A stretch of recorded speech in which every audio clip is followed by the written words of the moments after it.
you'd spoken about some of the online training you do, and I actually was watching some of your videos, and it was really great talking about socialization and what we think socialization is, which I have to admit I'm guilty of too, and what Mm. it should really be. Because again, people think socialization is letting them greet every dog on the street, take them to the dog park, things like that. But it's so. Can you share a little bit more about what good socialization is? Absolutely. And like that's one of the things that I was talking about, where maybe about 7 years ago, Mhm, that is what we thought.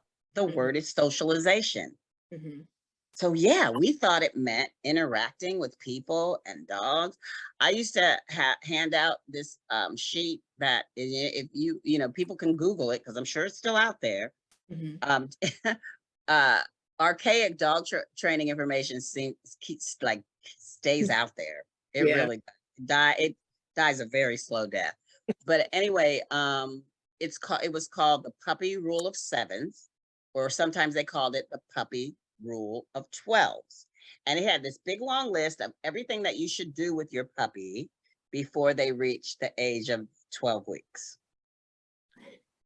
Things were on that list like meet 100 people, Mhm. meet and people of different genders, different ethnicities, races, um, everything. They told you to take that puppy and let him meet everybody and get petted by everybody touching the puppy and everything. Um, Play with 100 different dogs. I don't know if it was 100, but to play with a bunch of different dogs. There was just all kinds of stuff on there that now I'm like, wow, we thought that. Because now what, but that's what the word says. It says socialization. Really, the word should be changed, but that's also something that's very hard in dog training, to change terms. They tend to stay out there forever too. Because what I would call it, rather, I would call it exposure, Mhm. or familiarity. Like this is what you want your dog to become familiar with things, Mhm. to acclimate to things, to Mhm. be exposed to the world, not be, uh,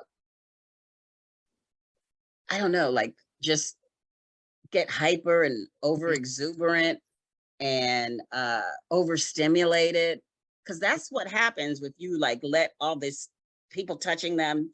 Because I Yeah. know every puppy I've had, if people come up to pet them, what is the puppy doing? Oh my God. They're Mm. learning how to just be out of control. Yes. I'm trying to teach them not to. And then I'm putting them in situations where, of course, they're going to do that. Of course, someone's trying to pet me. Mhm. Um, Playing with other dogs. Not all puppies play the same. Not Mhm. all dogs play the same.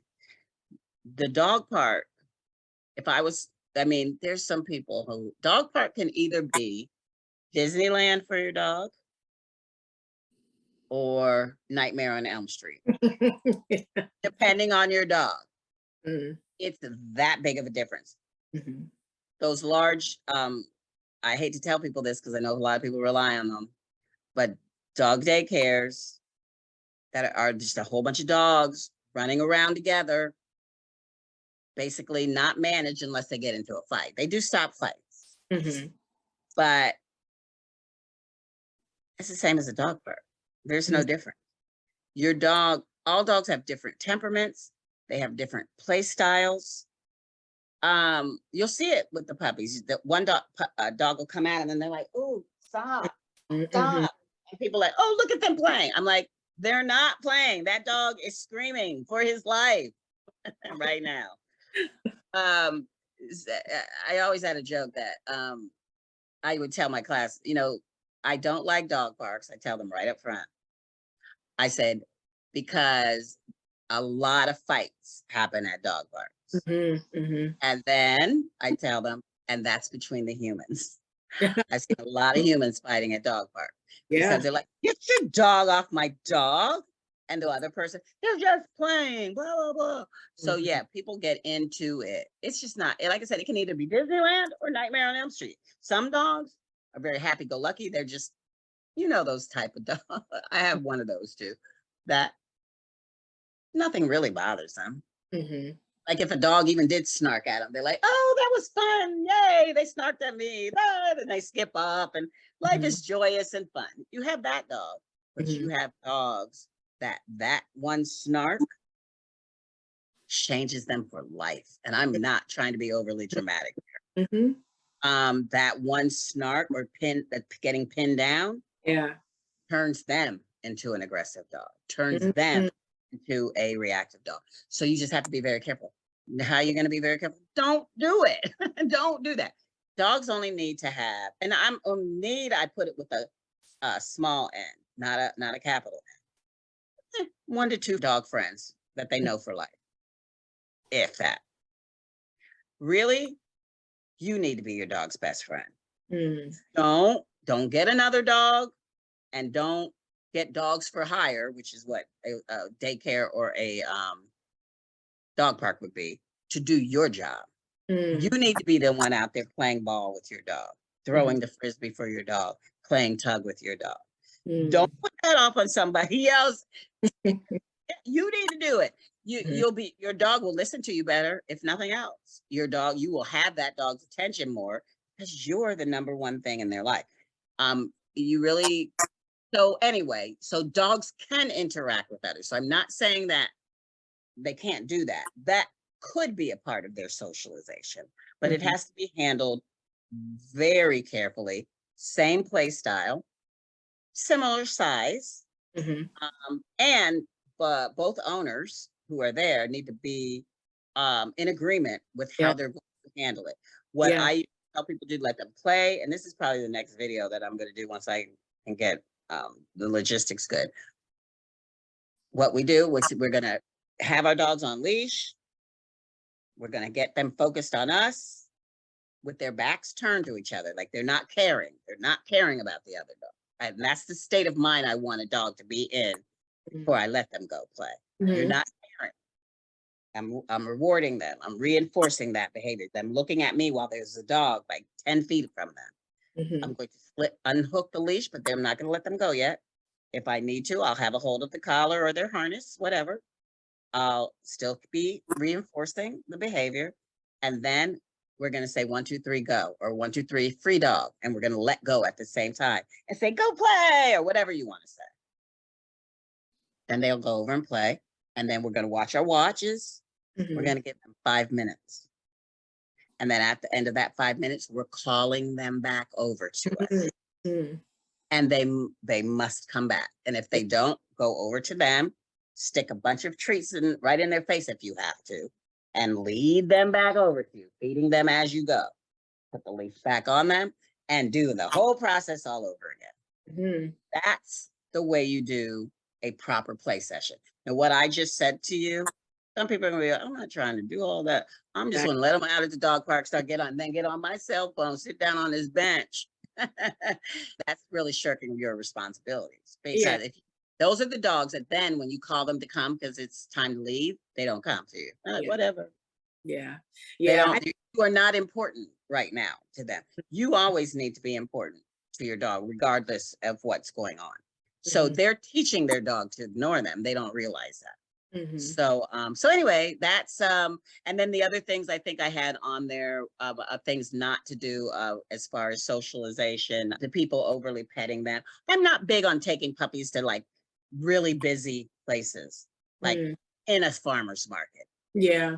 Be on the outskirts of the farmer's market so they can see it and they Mhm. can smell it. And maybe as they get older, we'll get a little bit closer. But I'm not going to immerse a new dog or a puppy in it, like Yeah. right in it right away. And the dog Mhm. is like completely overstimulated right Mhm. away, pulling and like, what's going on? And it's too much. It's just too Yeah. much.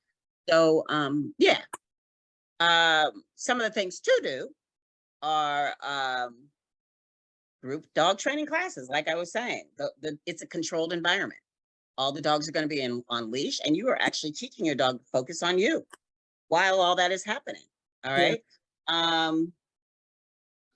If you were going to do a play group, like I said, 1 or 2 puppies tops, Mhm. nothing more than that. Dog sports are good. So there's a lot of things that now we know we're exposing them to the world. walking down a street where they can see the cars going by. Because a lot of people thought that during the pandemic, they couldn't socialize their dog because they were thinking that socialization meant going up to people, meeting people, playing with other dogs and all that. They could have been taking their dog out to parks and walking down the street. They could have been doing that kind of stuff. You know, we weren't locked in our homes to that extent. Like Yeah. maybe for that first week or so, we were like peeping out the window. But after that, we were able to, go, be out in the world. We just weren't doing things real close up with each other. So dogs could have been doing all that throughout the pandemic. We still held classes during the pandemic. We just did them outside.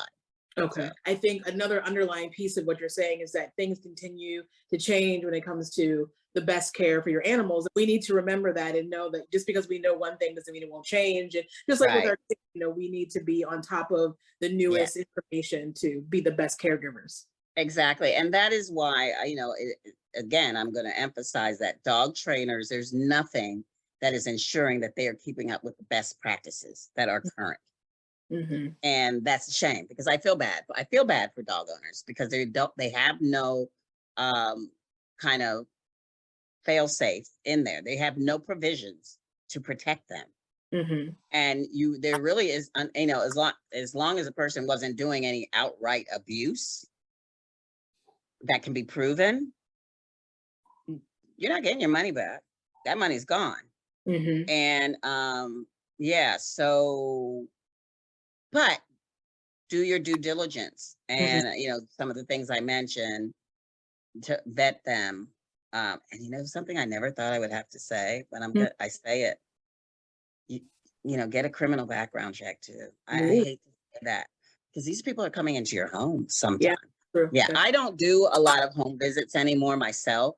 I have a big 5,600 square foot facility. When the pandemic hit, I'm like, no, not coming to your house. You can come to me at this beautiful facility, waiting here for you. So people come to me, but a lot of dog trainers, that is how they that's their bread and butter going into people's home. Well, yeah, that person's coming in your home. So, and like I said, there's nothing that's ensuring that this person is who they're saying they are. So I would ask. I know sometimes people don't want to do that. Sometimes we're not assertive enough. We feel bad. We feel like we're questioning them. But you know what? No legitimate dog trainer should take offense to any question you ask them. Yeah. I welcome all questions, and I'm happy to answer them. Yeah. I love questions. I'm glad you asked that, and I'm happy, and I'm forthcoming with it. If you have a dog trainer that is abrupt or gets angry about it, red flag. Yeah. Walk away, because it shouldn't be that way. You should always feel comfortable. Like I said, think about if this is your child, this is your child, or you love them in the same way, or similar way. You haven't, your feelings toward them. You want the best for them. So it is okay to ask questions and never feel like you are intruding or feel bad about asking questions. Ask.